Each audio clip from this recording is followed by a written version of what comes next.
1917 წელი. რუსეთის იმპერია რამდენიმე თვეში დაინგრა. მილიონობით დაღუპული, დანგრეული ქალაქები, ოჯახები, რომლებმაც ერთმანეთი გაანადგურეს პოლიტიკური უთანხმოების გამო. ამ დროს რუსი მეცნიერი ვლადიმერ ბეხტერევი სვამს კითხვას, რომელიც მოსვენებას არ აძლევს. როგორ არის ეს საერთოდ შესაძლებელი? როგორ გადაიქცა ქვეყანა ნახევარ წელიწადში ქაოსად? რა ემართებათ ადამიანებს, როდესაც ისინი ერთად იკრიბებიან? რატომ იწყებენ გონიერი განათლებული მოქალაქეები უცებ მეზობლების ხოცვას, ბიბლიოთეკების დაწვას, იმის განადგურებას, რაც თაობებმა ააშენეს? ბეხტერევი იწყებს კვლევას, რომელიც შეცვლის მის ცხოვრებას. 4 წლიანი დაკვირვება, ექსპერიმენტები, ანალიზი. 1921 წელს ის აქვეყნებს წიგნს კოლექტიური რეფლექსოლოგია. 23 უნივერსალური კანონი, რომლითაც ნებისმიერი ბრბო იმართება. ძველი რომის კოლიზეუმიდან თანამედროვე TikTok-ამდე, რევოლუციური მიტინგებიდან სარეკლამო კამპანიებამდე, რელიგიური სექტებიდან პოლიტიკურ პარტიებამდე. 100 წლის შემდეგაც ეს კანონები უნაკლოდ მუშაობს.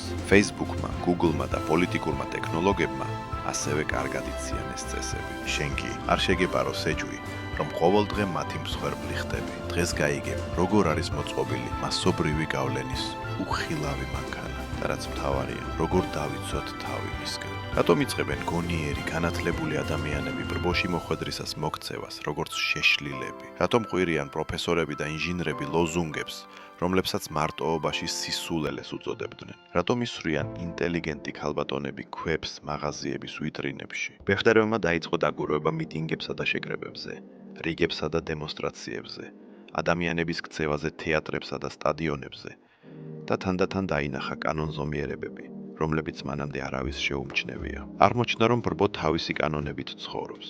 ის არ არის უბრალოდ ადამიანების ჯამი, ის არის ცალკე ორგანიზმი, თავისი ლოგიკით, თავისი რეფლექსებით, თავისი გონებით. ამასთან ეს გონება უფრო პრიმიტიული და საშიშია, ვიდრე ინდივიდუალური. ბეხტერევის პირველი აღმოჩენა საშინლად ჟღერდა. ჯგუფში ადამიანები სულელდებიან. კოლექტიური გონება ყოველთვის უფრო დაბალია, ვიდრე მონაწილეთა საშუალო გონება. 10 გენიოსი, შეკრებილი ერთად, გადაწყვეტილებებს მიიღებს საშუალო დონეზე. მაგრამ რატომ? პასუხი იმ მექანიზმში იმალება, რომელსაც ბეხტერევმა ურთიერთშთაგონება უწოდა. წარმოიდგინეთ ჩვეულებრივი სამუშაო შეხვედრა. უფროსი გთავაზობს იდეას, რომელიც საეჭვოდ გეჩვენება. მარტოობაში შენ გააპროტესტებდი, მაგრამ ირგვლივ კოლეგების ხედან, რომლებიც თავს აქნევენ და თანხმდებიან. და შენ იწყებ ეჭვის შეტანას საკუთარ აზრში. რა მოხდება თუ ისინი მართლები არიან? რა მოხდება თუ პრობლემა ჩემშია? რამდენიმე წუთში შენ უკვე თავს აქნევ ყველასთან ერთად. არა იმიტომ, რომ აზრი შეიცვალე, არამედ იმიტომ, რომ გადარჩენის უძველესი მექანიზმი ჩაირთო. ხროვაში უფრო უსაფრთხოა ისე იფიქრო, როგორც ყველა. ეს არის ურთიერთშთაგონება. ჯგუფში ყველა ადამიანი გაუცნობიერებლად ეგუება დანარჩენების განწყობასა და აზრს. ეს ხდება ავტომატურად. ცნობიერების მონაწილეობის გარეშე. twin-ი უბრალოდ აკოპირებს გარშემო მყოფების ემოციებს, აზრებსა და რეაქციებს. სოციალურ ქსელებში ეს მექანიზმი კიდევ უფრო ძლიერად მუშაობს.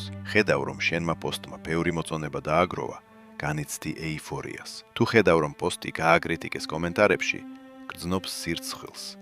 თუმცა პირადად შენ არავის შეუქიხარ და არც გაუკიცხი ხარ. Facebook-ისა და Instagram-ის ალგორითმები ამას იყენებენ. ისინი გაჩვენებენ კონტენტს, რომელიც ძლიერ ემოციებს იწვევს, რადგან ემოციური ადამიანები უფრო დიდხანს რჩებიან ახალ ამბებში, უფრო მეტსაც გაპუნებენ, უფრო აქტიურად ყიდულობენ რეკლამას. მაგრამ ბეხტერევი უფრო შორს წავიდა.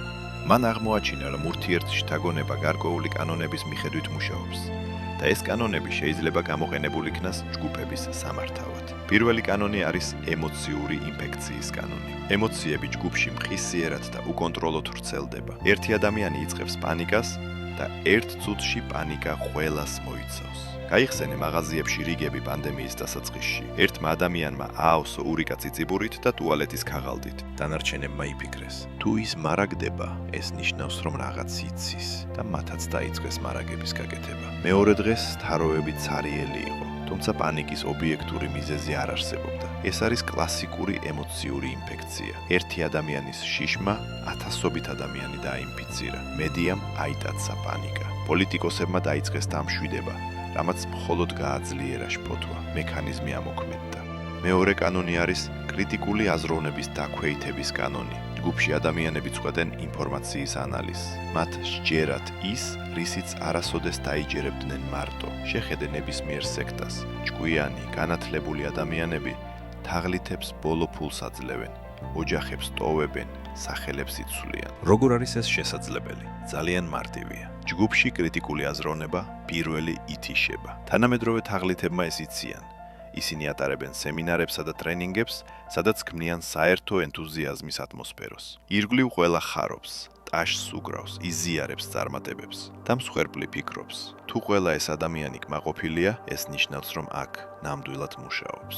სინამდვილეში კმაყოფილი კლიენტების ნახევარი ფიქტიურია, მაგრამ ეს არ არის მნიშვნელოვანი. მნიშვნელოვანია მასობრივი მოწონების ილუზიის შექმნა. დანარჩენს კოლექტიური შთაგონება გააკეთებს. მესამე კანონი, ლიდერის მიბაძვის კანონი. ნებისმიერ ჯგუფში ავტომატურად გამოიყოფა დომინანტი ინდივიდი და ყველა დანარჩენი ქვეცნობიერად იწყებს მისი ქცევის, აზრების, ჟესტების კოპირებასაც კი. ამ კანონს პოლიტიკოსები იყენებენ. ისინი გამოდიან სცენაზე თავდაჯერებულები, საუბრობენ ხმამაღლა და გადამწყვეტად, იყენებენ მარტივ ლოზუნგებს და ბრბო ავტომატურად იღებს მათ ლიდერებად. მაშინაც კი თუ არსებითად სისულელეს ლაპარაკობენ. მოკლე ფრაზები, გამეორებები, ემოციური მოწოდებები. ყველაფერი ბეხტერევის კანონების მიხედვით. მაგრამ ყველაზე საშინელი აღმოჩენა წინგელის. ბეხტერევმა გააცნობიერა, რომ ამ კანონების შეგნებულად მართვა შესაძლებელია, რომ არსებობს ტექნოლოგიები გონიერი ადამიანების მორჩილ მასად გადაქცევისთვის. მან ამას ხელოვნური კოლექტივიზაცია უწოდა.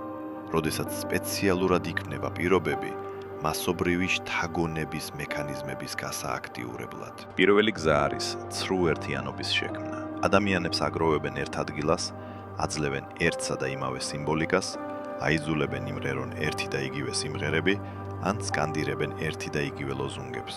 ჩნდება ილუზია, რომ ყველა ერთნაირად ფიქრობს. კორპორატიულ ღონისძიებებზე ამას team building-ი ეწოდება. პოლიტიკურ მიტინგებზე მობილიზაცია, რელიგიურ შეკრებებზე სულიერი ერთობა. არსი ერთია, პიროვნების დაშლა კოლექტივში. მეორე გზა არის ემოციური აღგზნება. ადამიანებს სპეციალურად მიხავთ უკიდურეს ემოციურ მდგომარეობამდე. იყენებენ რითმულ მუსიკას, კაშკაშა შუქს, ხმამაღალ ხმებს, განმეორებად მოძრაობებს, როკ კონცერტებს, სპორტულ მატჩებს, რელიგიურ მსახურებებს. ყველგან ერთი ტექნოლოგიაა. ჯერ ადამიანებს ემოციურად არკევენ, შემდეგ კი პიკის მომენტში აძლევენ საჭირო დამოკიდებულებას. მესამე გზა, საინფორმაციო იზოლაცია. ადამიანებს აშორებენ ალტერნატიულ წყაროებს. ქმნიან დახურულ საინფორმაციო სივრცეს, სადაც მხოლოდ საჭირო იდეები ცირკულირებს. სოციალური ქსელები ამ მხრივ იდეალური ინსტრუმენტია. ალგორითმი გაჩვენებს მხოლოდ იმას, რაც შენს რწმენას შეესაბამება. ხედავ თანამოაზრეების პოსტებს. კითხულობ ახალ ამბებს, რომლებიც შენს მსოფლმხედველობას ადასტურებენ. ურთიერთობთ ადამიანებთან, რომლებიც შენსავით ფიქრობენ. თანდათან იქნება ილუზია, რომ ყველა გონიერი ადამიანი ასე ფიქრობს, ხოლო ვინც სხვაგვარად ფიქრობს, ან სულელია, ან მტერი. ბეხტერევი ამ საფრთხის შესახებ 100 წლის წინ გვაფრთხილებდა. ის წერდა: ადამიანი, რომელიც დახურულ ჯგუფში მოხდება, კარგავს დამოუკიდებლად აზროვნების უნარს. ის იწყებს იმ აზრებით ფიქრს, რომელსაც მას კოლექტივი ახევს თავს. მაგრამ არსებობს მეოთხე გზაც, ყველაზე დახვეწილი და საშიში, ცრუ ავტორიტეტების შექმნა. ადამიანებს აჩვენებენ ექსპერტებს, რომლებიც საჭირო რამეებს ამბობენ. ამასთან არ აქვს მნიშვნელობა, რამდენად კომპეტენტურები არიან ეს ექსპერტები. მნიშვნელოვანია, რომ ისინი დამაჯერებლად გამოიყურებოდნენ და სამეცნიერო მონაცემებზე მიუთითებდნენ. ბლოგერები, რომლებიც ჯანმრთელობის შესახებ რჩევებს სამედიცინო განათლების გარეშე არიგებენ. ფინანსური გურუები, რომლებიც სწრაფ გამდიდრებას გვპირდებიან. პოლიტიკური ანალიტიკოსები, რომლებიც რთულ საკითხებს მარტივი სქემებით ხსნიან. ყველა ისინი ერთ ხერხს იყენებენ, ქმნიან კომპეტენტურობის ილუზიას. საუბრობენ მეცნიერული ენით, მიუთითებენ კვლევებზე, იყენებენ გრაფიკებსა და ციფრებს და ადამიანებს სჯერათ. რადგან ჯგუფში კრიტიკული აზროვნება გამორთულია. მაგრამ როგორ დავიცვათ თავი ამ მანიპულაციებისგან? ბეხტერევმა შეიმუშავა ფსიქოლოგიური დაცვის რამდენიმე ტექნიკა. პირველი, პაუზის წესი. არასოდეს მიიღო მნიშვნელოვანი გადაწყვეტილებები ჯგუფში. თუ რამეს ახლავე გიბიძგებენ, ეს უკვე შეშფოთების მიზეზია. ნამდვილ ექსპერტებს არ ეშინიათ, რომ შენი ფიქრებ, თაღლითებს ეშინიათ. ამიტომ ისინი ქმნიან ხელოვნურ აჩქარებას. შეთავაზება მხოლოდ დღეს მოქმედებს. დარჩა ბოლო ადგილი. ხვალ უფრო ძვირი იქნება. თუ გაჩქარებენ, გაჩერდი. გამოდი ჯგუფიდან ფიზიკურად ან გონებრივად. დაუსვი საკუთარ თავს მარტივი კითხვები. რა მოხდება თუ ეს სიმართლეს არ შეესაბამება? რა ალტერნატივები მაქვს? რას ამბობენ დამოუკიდებელი წყაროები? მეორე ტექნიკა. გავლენის წყაროების ანალიზი. ვინ გარწმუნებს? რას იღებენ ისინი შენი თანხმობით? რა ფარული მოტივები შეიძლება გქონდეთ მათ? თუ ბიზნეს ტრენერი ყიდის კურსი იმის შესახებ, თუ როგორ გამოიმუშაო მილიონები, დაინტერესდი. სად არის მისი მილიონები? თუ ის ასეთი წარმატებული ბიზნესმენია, რატომ ყიდის კურსებს? თუ პოლიტიკოსი გვპირდება ყველა პრობლემის მოგვარებას, გაიხსენე რას აკეთებდა ის ადრე. რა პრობლემები მოაგვარა, რა შეცდომები დაუშვა. მესამე ტექნიკა. საპირისპირო მოსაზრებების ძიება. სპეციალურად ეძებე ადამიანები, რომლებიც სხვაგვარად ფიქრობენ. არა იმისთვის, რომ მათთან იგამათო, არამედ იმისთვის, რომ გაიგო მათი ლოგიკა. ინტერნეტში ამის გაკეთება რთულია ალგორითმების გამო, მაგრამ შესაძლებელია. წაიკითხე წყაროები სხვადასხვა პოლიტიკური შეხედულებებით. უყურე YouTube არხებს სხვადასხვა მიმართულებით. დაუკავშირდი ადამიანებს, რომლებიც არ ეთანხმებიან შენს ხედვას. არ არის აუცილებელი საკუთარი აზრის შეცვლა, მაგრამ მნიშვნელოვანია გვესმოდეს, რომ არსებობს სხვადასხვა თვალსაზრისი და თითოეულს აქვს თავისი საფუძველი. მეოთხე ტექნიკა. მეტაკოგნიტურობის განვითარება. ეს არის საკუთარი აზროვნების დაკვირვების უნარი. შეამჩნიო, როდის იწყებ შაბლონურად აზროვნებას, სხვისი სიტყვების გამეორებას, თავსმოხვეული ემოციების განცდას. კითხე საკუთარ თავს.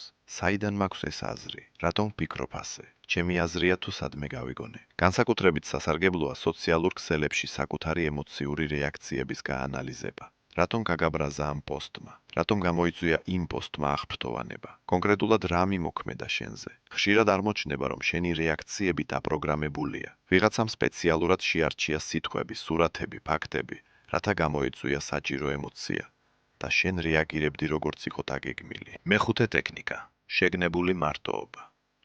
რეგულარულად გაატარე დრო მარტო საკუთარ თავთან, ტელეფონის, ინტერნეტის, სხვა ადამიანების გარეშე. უბრალოდ იფიქრე, რა გაწუხებს სინამდვილეში, რას თვლი მნიშვნელოვნად, რისკენ ისწრაფვი. ძალიან ხშირად სიჩუმეში აღმოაჩენ, რომ შენი საკუთარი სურვილები სინამდვილეში გარედან არის თავსმოხვეული. გსურს იყო წარმატებული, მაგრამ რას ნიშნავს შენთვის წარმატება? ისწრაფვი ბედნიერებისკენ, მაგრამ რა ბედნიერება გჭირდება კონკრეტულად? მარტოობაში ბრბოს ხმა ჩუმდება და შენ იწყებ საკუთარი ხმის გაგონებას. მაგრამ მეხტერევის ყველაზე მნიშვნელოვანი აღმოჩენა მანიპულაციებისგან დაცვას ეხებოდა. მან გააცნობიერა, რომ კოლექტიური ქცევა სიკეთისთვის შეიძლება გამოყენებულ იქნას. თუ ჯგუფს შეუძლია ადამიანების გაბრიყვება, ესე იგი მას შეუძლია მათი გამჭრიახობის ამაღლებაც. თუ ბრბოს შეუძლია ნგრევა, ესე იგი მას შეუძლია შექმნაც. ყველაფერი იმაზეა დამოკიდებული, თუ ვინ და როგორ მართავს მას.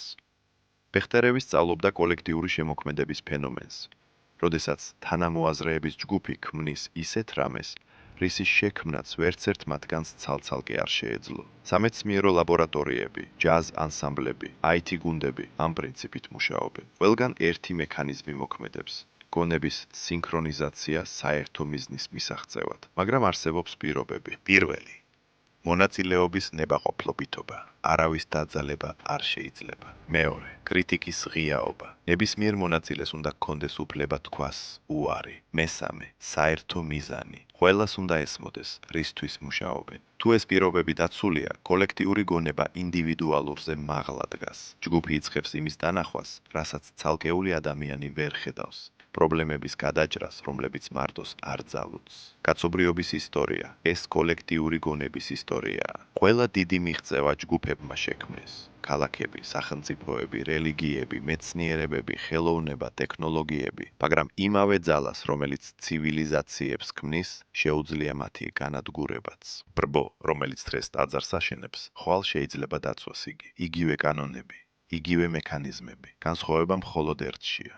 ლიდერობის ხარისხში. დიდი ლიდერები კოლექტიურ ძალას შემოქმედებისთვის იყენებდნენ. ისინი აერთიანებდნენ ადამიანებს ამაღლებული მიზნების გარშემო, მიმართავდნენ ჯგუფურ ენერგიას მნიშვნელოვანი ამოცანების გადასაჭრელად, ქმნიდნენ პირობებს კოლექტიური შემოქმედებისთვის. მანიპულატორები იმავე ძალას იყენებენ გრევისა და გამდიდრებისთვის.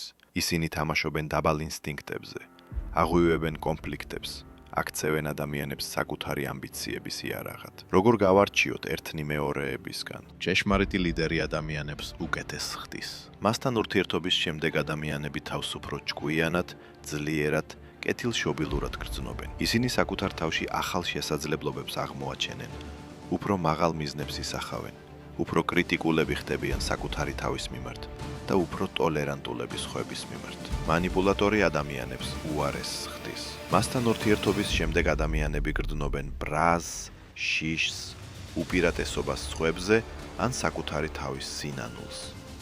იწყებენ მტრების დანახვას იქ, სადაც ისინი არ არიან. ეძებენ რთული პრობლემების მარტივ გადაწყვეტილებებს. ყოფენ სამყაროს საკუთრებად და სხვისებად. შეამოწმე ეს საკუთარ თავზე.